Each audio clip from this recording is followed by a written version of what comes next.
शराब की आदत। एक शहर में कार्तिक नाम का लड़का था। उसका जीवन अच्छा बीत रहा था और काम काज भी अच्छा चल रहा था। उसे अपने काम से बहुत लगाव था और ये लगाव काम के प्रति उसे निष्ठा में सहज ही दिख रहा था। वो जल्दी ही विकास की सीढ़ियों पर चढ़ने लगा। उसे देश विदेश की यात्रा करना और अपने काम काज के प्रति बड़े फैसले करना बहुत पसंद था। सब कुछ सही चल रहा था। उन दिनों उसके सामने नई जिम्मेदारियों के साथ साथ मनोरंजन करने के लिए नए विकल्प सामने आ गए थे। उसे बड़ी बड़ी पार्टियों में जाना अच्छा लगता था और वहां से उसे खूब बुलावे भी आने लगे। उसे पार्टियों में ड्रिंक करना बहुत पसंद था। धीरे धीरे वो उस दुनिया में खिंचता चला गया जहां और शराब एक जरूरत बन गई। हालांकि उसके दोस्तों ने उसे इसके परिणामों के बारे में चेतावनी दी थी, फिर भी उसने उनकी बात नहीं मानी और वो सिर्फ उस पल को जीना चाहता था। जल्द ही उसे शराब की लत लग गई।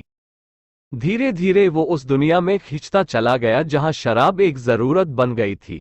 कार्तिक नशे की लत एक ऐसे मुकाम पर पहुंच गई थी कि जहां वो लगातार कई दिनों तक शराब पीता रहता था और सारे काम काज छोड़कर बस नशे में डूबे रहता। कभी कभी ऐसा लगातार 5 से 6 दिनों तक चलता रहता था। कार्तिक जितने घंटों तक जगा हुआ रहता है उतनी देर तक पीना चाहता था। शराब उसकी एक जरूरत बन गई थी।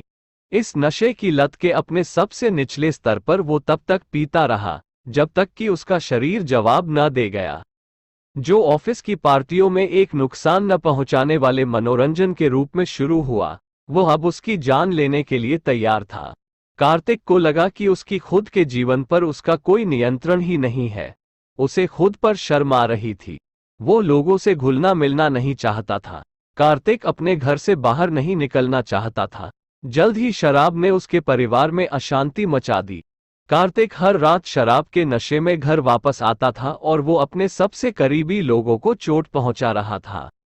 कार्तिक अपने जीवन पर नियंत्रण पाना चाहता था। वो बदलना चाहता था, लेकिन वो ऐसा नहीं कर पा रहा था। कार्तिक अपनी इस लत के कारण कभी कभी बहुत दुखी और हताश होकर रोया करता था। उसे मदद की जरूरत थी। इसके बाद उसका ठीक होने की प्रक्रिया शुरू हुई। नशे की लत लगे कार्तिक को 10 साल हो गए थे। शराब ने उसे शरीर और उसके रिश्तों को बर्बाद कर दिया था। उसे इसे रोकना था, लेकिन यह आसान नहीं था। उसे एक ऐसे मुकाम पर आने में 2 से 3 साल लग गए जहां उसको अब शराब की जरूरत नहीं थी। कार्तिक ये स्वीकार करता है कि उसे वापस ठीक होने की यह यात्रा आसान नहीं था।